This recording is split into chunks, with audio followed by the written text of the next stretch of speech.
Olá pessoal, tudo bem? Meu nome é Erivelton, eu sou empreendedor digital. Antes de começar esse vídeo, eu queria que você, depois que assistir ele, clicasse no link que está abaixo da descrição, porque eu estou ensinando alguns amigos meus a fazer isso aqui que vocês estão vendo na tela.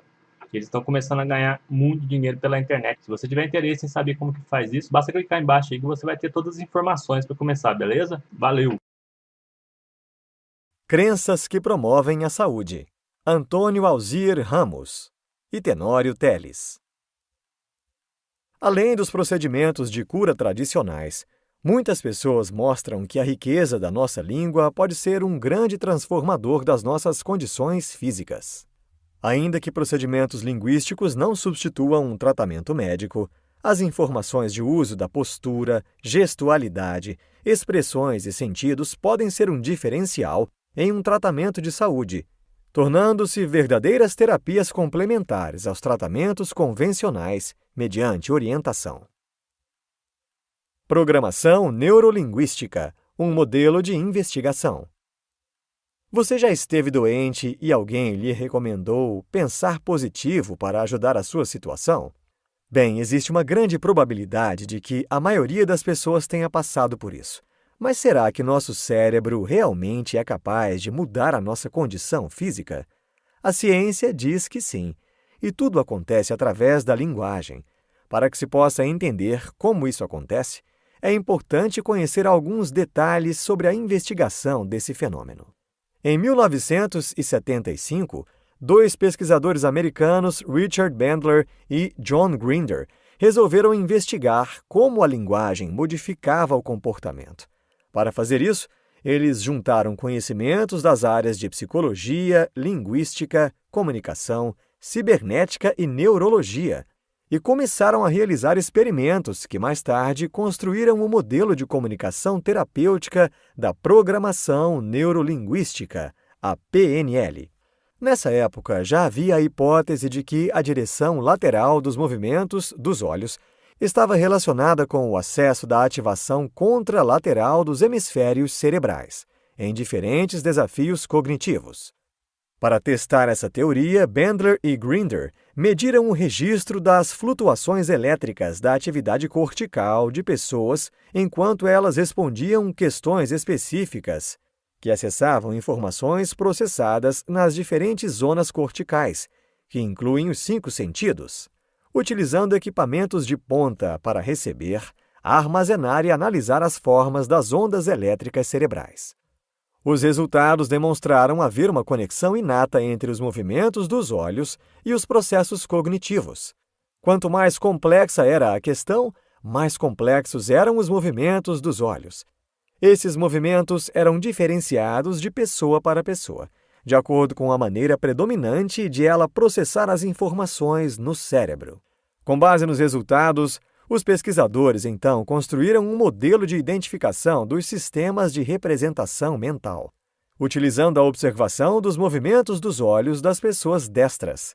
Numa de suas primeiras obras, eles apresentam o desenho de uma face. No lado esquerdo, são indicados os sistemas de representação relacionados com as experiências recordadas pela memória. Do lado direito, estão as experiências construídas pela imaginação e pela fantasia. Quando os olhos se movem para cima ou ficam direcionados para frente, indicam que a pessoa está acessando o sistema visual. Quando os olhos se movem horizontalmente, na altura e na direção das orelhas, eles acessam o sistema auditivo. Quando os olhos se movem para baixo, à esquerda, acessam o sistema auditivo digital, diálogo interno. E quando se movem para baixo, à direita, acessam as sensações sinestéticas, tato, olfato, paladar e sensações viscerais. Bandler e Grinder também investigaram outros padrões de linguagem verbal e não verbal, fazendo uso de câmeras de vídeo e gravações, e com a ajuda de 3 terapeutas famosos, identificaram padrões constantes e repetitivos da linguagem, com os quais construíram o modelo de comunicação originário da PNL. Com isso, eles começaram a treinar a si mesmos e a outras pessoas no modelo de excelência de comunicação, para produzirem resultados terapêuticos semelhantes aos dos terapeutas. Esse modelo combinava padrões específicos de linguagem verbal e não verbal, de acordo com o sistema de representação mental preferencial da pessoa que estava sob terapia. Com a adequação da linguagem ao sistema de representação preferencial de cada pessoa, proposta no modelo da PNL, os resultados da comunicação foram excelentes nos trabalhos terapêuticos. Esses resultados levaram à constatação de que era possível treinar o cérebro para produzir comportamentos talentosos, não só na comunicação da área terapêutica, mas também em outros campos da atuação humana. Assim, o modelo da PNL foi expandido para outras áreas do conhecimento humano, como vendas, educação, administração e negócios, ficando conhecida por possuir técnicas específicas para contatos interpessoais que garantem excelentes resultados. Como aplicar os procedimentos da PNL? A PNL é um modelo de terapia cognitiva. Seus procedimentos estão direcionados para as funções superiores do cérebro e suas estratégias promovem o desbloqueio tanto da atividade emocional quanto cognitiva.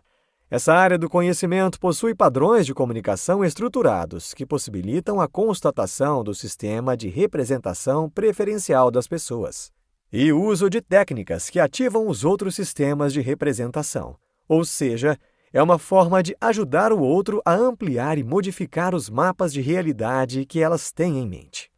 Para aplicar os procedimentos da PNL, é fundamental o conhecimento das modalidades dos sistemas de representação visual, auditiva e sinestética. Num nível mais avançado, o conhecimento das submodalidades se faz presente para a identificação de informações ainda mais sutis, que interferem na qualidade dos pensamentos e das emoções. Na submodalidade visual, investigam-se propriedades como cor, brilho, contraste, textura, detalhes, tamanho, distância, forma, localização, perspectiva, proporção e dimensão.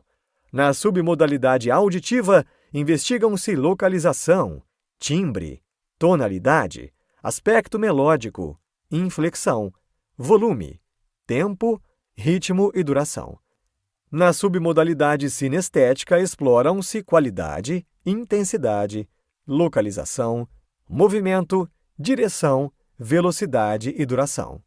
Esse conhecimento das representações mentais não só possibilita a identificação de processos detalhados das informações de representações mentais, como também ajuda as pessoas a ampliarem conscientemente seus mapas mentais, para além de seu sistema de representação preferencial. Por isso, uma pessoa pode processar as informações preferencialmente pelo sistema visual, mas com o uso da PNL, ela terá que fazer uso dos demais sistemas para se comunicar.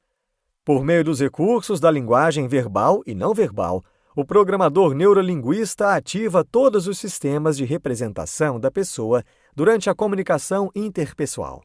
Isso provoca uma alteração na atividade cerebral, especialmente nas funções superiores, onde a atividade é mais sutil e, como resultado, temos mudanças comportamentais. Intuição e linguagem nos processos de cura. A história dos processos de cura não convencionais é de muita repressão, ainda que façam parte de muitas das culturas nacionais, como é o caso do xamanismo e outras de caráter espiritual. O período de colonização as fez perder parte de sua força vital e valor de expressão. Algumas atividades de cura não convencional sobreviveram na marginalidade. E um dos fatores determinantes para que isso ocorresse foi a associação que os colonizadores cristãos faziam das práticas informais de saúde com a feitiçaria e pactos diabólicos. Os indígenas, por exemplo, sofreram grandemente com esse tipo de exclusão, sendo obrigados a modificar as suas crenças, instrumentos naturais de cura, manifestações rituais e xamânicas e até o seu cultivo de plantas. O avanço das práticas médicas, apoiadas na ciência tecnológica e no poderio econômico da indústria farmacêutica, fez com que as manifestações da espiritualidade fossem substituídas. Remédios populares naturais à base de ervas, terra, saliva, urina, mel, água, sanguessugas, larvas, foram sendo trocados pelos remédios comprados em farmácia. Mas, atualmente, as necessidades emocionais e espirituais dos pacientes, que dependem de um componente simbólico significativo no processo de cura, não estão sendo satisfeitas dentro da medicina. E isso nos chama a atenção para métodos alternativos de cura. Graças à possibilidade de pesquisa, muitos estudos podem confirmar que diferentes manifestações cerebrais podem ser de extrema importância para a condição de um paciente. Seja através do controle da respiração, ajuste de postura, uso do calor corporal, entre outros, podemos obter resultados positivos que se mostram transformadores. Mapeamento e transferência de expressões e movimentos. Existem algumas estratégias de aplicação dos modelos de excelência na promoção da saúde. Nelas são utilizados os procedimentos de comunicação interpessoal e técnicas de intervenção da PNL, complementados com recursos de linguagem verbal e não verbal. Uma dessas estratégias é o mapeamento e transferência de expressões e movimentos, baseado no trabalho do hipnoterapeuta americano Lee Cleforce, que traz modelagem de gestos, utilizando os gestos da própria pessoa. Para a exemplificação do uso dessa estratégia, a autora traz um caso real de um rapaz de 20 anos de idade. O paciente apresentava características como agressividade, timidez, problemas de memória e de localização de objetos, sendo um aluno que tinha muitos problemas com notas em sua vida escolar. Durante a terapia, o paciente em questão fazia movimentos com o braço e mão esquerda de forma frequente, e o sentido desses movimentos era preferencialmente do peito para fora e vice-versa. Ele também fazia o mesmo movimento com o braço e mão direita, mas eles eram sempre alternados e raramente concomitantes. Mas, surpreendentemente, quando perguntado sobre como ficaria quando superasse suas dificuldades emocionais, o rapaz fez uso concomitante de ambos os braços e mãos, fazendo também um movimento de desenrolar imaginário das duas mãos, no sentido do peito para fora. Durante a terapia foram mostradas ilustrações sobre o cérebro e o sistema nervoso e explicados aspectos básicos sobre seus funcionamentos, tanto em suas funções inferiores, emocionais, quanto superiores, cognitivas. Foi falado que com o treinamento da vontade, seria possível controlar a atividade emocional impulsiva e que ele poderia começar a fazer isso por meio de exercícios de respiração e de gestualidade, com prática diária. O exercício consistia em iniciar o movimento do braço e da mão direita, que ele usava com pouca frequência, no sentido de fora para o peito, elevando o braço para cima e retornando ao peito. Movimento menos frequente no seu padrão não verbal. Com isso, equilibrava-se o movimento do lado direito do corpo que comanda o lado esquerdo do cérebro, que era menos frequente no seu padrão de comunicação. Depois do movimento com o braço e a mão direita, ele deveria fazer uso concomitante e bilateral das duas mãos e braços, fazendo uma elevação de ambos, partindo do peito em direção à cabeça. O movimento deveria abrir um grande círculo ao redor de seu corpo, com as mãos retornando ao peito. Então, ele simularia estar desenrolando algo no sentido de dentro para fora, padrão observado em sua comunicação quando ele falava sobre a situação desejada e nos agentes não convencionais de cura. Alguns meses depois, o rapaz apresentava mudanças de comportamento. A agressividade e timidez davam lugar à alegria e extroversão. Outras pessoas atendidas que praticaram diariamente durante um certo período os exercícios criados dentro dos mesmos critérios de observação da gestualidade também relataram resultados positivos em curto espaço de tempo. Visualização e expressão corporal. Em uma outra terapia, a autora pôde observar no que a visualização e expressão corporal contribuíram para a melhora de um estado crítico de saúde. No experimento, o paciente de 24 anos havia tomado soda cáustica, atendendo às determinações das vozes interiores que lhe incitaram ao suicídio. Ainda que tenha sobrevivido, muitas foram as dificuldades posteriores. Para se alimentar, ele precisava usar uma sonda específica na barriga. A condição física e emocional do paciente estava completamente comprometida. A depressão não ajudava a agir, e para que ele pudesse realizar uma cirurgia de garganta e traqueia, ele precisava ganhar peso.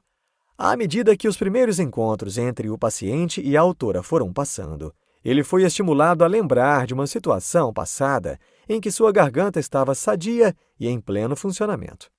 Com base nas representações mentais dessa memória, ele realizou uma escultura gigante de sua garganta, utilizando gestos bilaterais e amplos, com os 2 braços e as 2 mãos, dentro de suas possibilidades de movimento.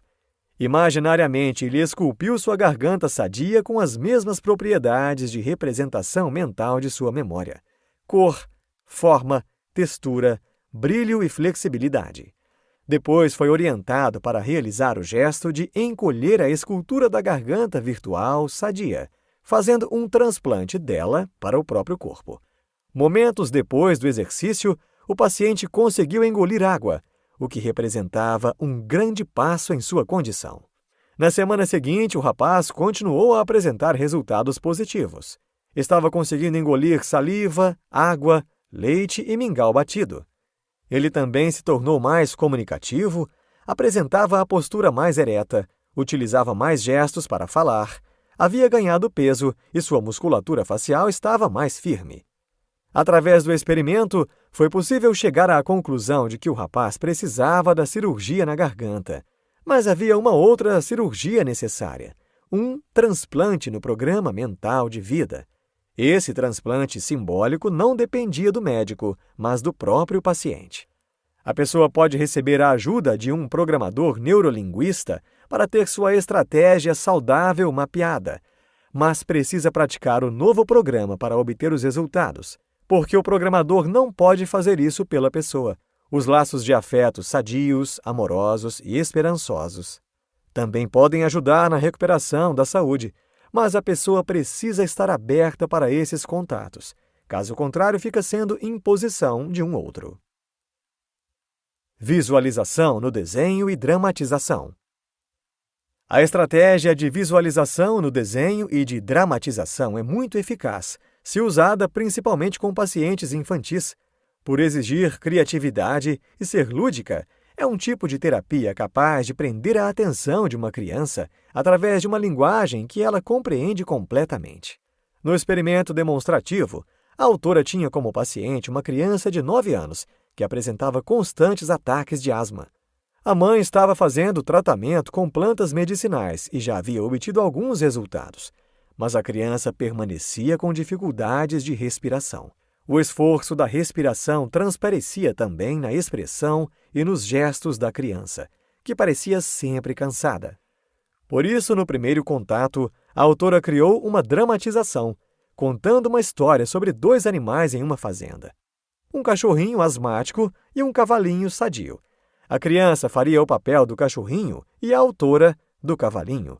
Durante a dramatização, o cavalinho perguntava ao cachorrinho por que ele estava tendo ataques de asma. O cachorrinho respondeu que tinha asma porque não havia ainda cuspido na boca do peixe jeju, uma espécie de peixe amazonense. Segundo o que o cachorrinho da dramatização explicava, para que ele ficasse curado da asma, deveria ir para Itacoatiara, uma cidade à beira do rio Amazonas. Lá, na beira do rio, alguém iria pescar um peixe e dar para ele cuspir na boca dele. Então o peixe seria devolvido ao rio, levando a asma embora, mas como ele não podia chegar até o rio, continuava com asma. Durante a dramatização foi constatada a crença cultural da criança, que poderia estar limitando a sua saúde. Segundo a menina, ela não havia cuspido na boca do peixe porque a viagem era cara e os seus pais não tinham dinheiro para levá-la para a beira do rio, em outra cidade. Neste momento, a autora decidiu adicionar uma novidade ao enredo. Assumindo o papel de dona do cachorro, ela fazia de conta que ia até a beira do rio Amazonas e pescava o peixe que era trazido para o cachorrinho. Com o desenho do peixe em um papel, a terapeuta pedia que ela cuspisse na boca dele, para que ele levasse a asma embora. Depois disso, o desenho era amassado e o peixe devolvido para o rio, simbolizado pela lata do lixo. Orientada a fazer isso diariamente, a simbologia ritualística, que era natural da cultura da criança, passou a trazer os benefícios que a pequena paciente necessitava. Dança ritual do cérebro. A dança é uma forma de linguagem muito favorável na promoção da saúde, porque além de padronizar os ritmos do corpo e da atividade cerebral, ela desbloqueia as tensões corporais de postura e movimentos. Essa atividade ativa os dois lados do corpo sincrônica e alternadamente, proporcionando uma atividade integrada dos dois hemisférios cerebrais concomitantemente. Quando feita aleatoriamente, a dança já apresenta efeitos positivos na promoção da saúde, mas se for direcionada, com processos mentais específicos, para a ativação das funções superiores do cérebro, seu potencial é incalculável. A dança ritual do cérebro, ou DRC, foi criada tendo como base a riqueza expressiva dos agentes não convencionais da cura, que fazem de sua comunicação uma dança expressiva, orquestrada com movimentos e palavras. As etapas da DRC foram sendo criadas experimentalmente durante a realização da pesquisa, a partir de movimentos e danças comuns. Para o experimento, foram analisadas 3 pacientes com formação universitária e idade entre 30 e 50 anos. Fisicamente saudáveis, mas com dificuldades emocionais. Esses pacientes vivenciaram o processo, constataram resultados positivos e, aos poucos, a DRC foi sendo proposta a diferentes grupos de agentes não convencionais de saúde, de educadores e arte-educadores. A DRC, assim como as outras intervenções, sempre está subsidiada por informações técnicas sobre o funcionamento do cérebro e do sistema nervoso, de modo que as pessoas, ao realizarem as atividades, estejam sabendo que fazem uso dos recursos do faz de conta do cérebro, para provocarem mudanças de comportamento voltadas à saúde e ao bem-estar. Para realizar a DRC, as pessoas fazem uma preparação, respondendo a algumas perguntas por escrito sobre o que desejam alcançar. Nos casos em que as pessoas não têm domínio da escrita, as respostas são pensadas e é feita a verificação do estado de congruência, equilíbrio entre os dois hemisférios, por meio da observação da linguagem não verbal, quando elas indicam que já estão com a resposta na cabeça.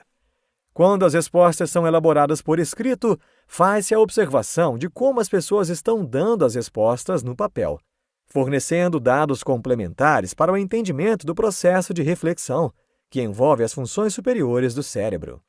As perguntas que são feitas às pessoas fazem parte do que, em PNL, é denominado de outcome, no qual são feitas perguntas que ajudam na especificação do problema, dos resultados desejados e dos recursos necessários e disponíveis para que os resultados sejam alcançados. Os resultados positivos com a dança são surpreendentes, não apenas com quem estava dançando, mas até com outras pessoas ausentes que foram lembradas durante a dança. Caretas articuladas com o movimento das mãos, CAMM. Qualquer trabalho de modelagem de comportamentos de excelência deve ser o mais simples possível para ser fácil de ser reproduzido por qualquer pessoa. E apesar dos resultados positivos obtidos com a DRC, o cansaço mental que o exercício de preparação causava nas pessoas era evidente, especialmente para as não escolarizadas ou com pouca escolarização. Então, tornou-se necessário incorporar a estratégia de acesso à intuição dos modelos de excelência com uma nova roupagem. Por isso, foi pensada uma técnica terapêutica de curtíssima duração, baseada no modelo de excelência dos agentes não convencionais de cura, o caretas articuladas com o movimento das mãos, ou CAMM. As etapas do CAMM consistem nos seguintes passos. 1. Pense em algo que está trazendo preocupação ou alguma lembrança desagradável para você. 2. Encontre no corpo o local em que esse pensamento provoca impacto desagradável e sinta como ele se manifesta. 3. Faça por alguns minutos movimentos rápidos dos dedos, como se estivesse tocando piano no ar. Ao mesmo tempo, faça várias caretas envolvendo todos os músculos da face, bochecha, testa, olhos, da boca e da língua. 4. Teste. Retorne ao pensamento anterior e observe o que está diferente no local de impacto do corpo. O exercício deveria ser repetido pelo menos 3 vezes por dia, e todas as pessoas que se propuseram a fazê-lo sentiram-se mais aliviadas, relaxadas e com o impacto emocional diminuído.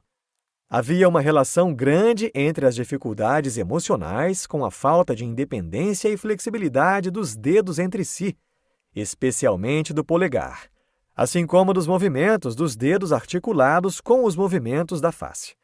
Várias pessoas conseguiram mover os dedos, mas no momento em que realizavam as caretas, eles paralisavam. Para facilitar o processo, os movimentos foram sugeridos em etapas. Primeiramente, fazendo uso do polegar, com a contração e expansão da boca e da língua. Depois, fazendo movimentos para cima, para baixo e para os lados, com o nariz e depois com a testa. Os movimentos deveriam ser de contração e expansão, tanto para a frente quanto para a direita e esquerda. Depois, a pessoa juntava tudo num movimento único das mãos e da face. Os resultados individuais e coletivos foram surpreendentes nos casos em que as pessoas praticaram o exercício diariamente. Insights. As crenças e os sentimentos envolvidos no processo de cura garantem maior eficiência na cura, mas não são determinantes, já que pessoas céticas também podem ser curadas.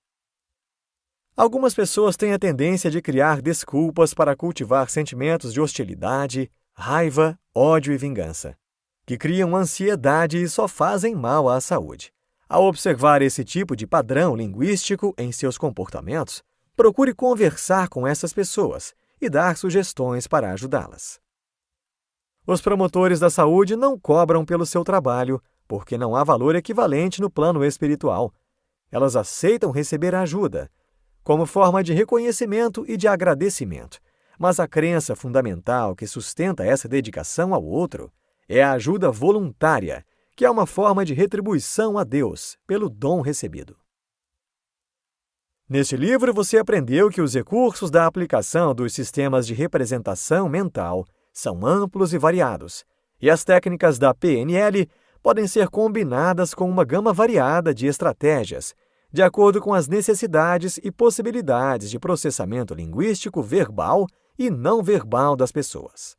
A meditação e a arte favorecem e muito a construção de pensamentos voltados à valorização da vida.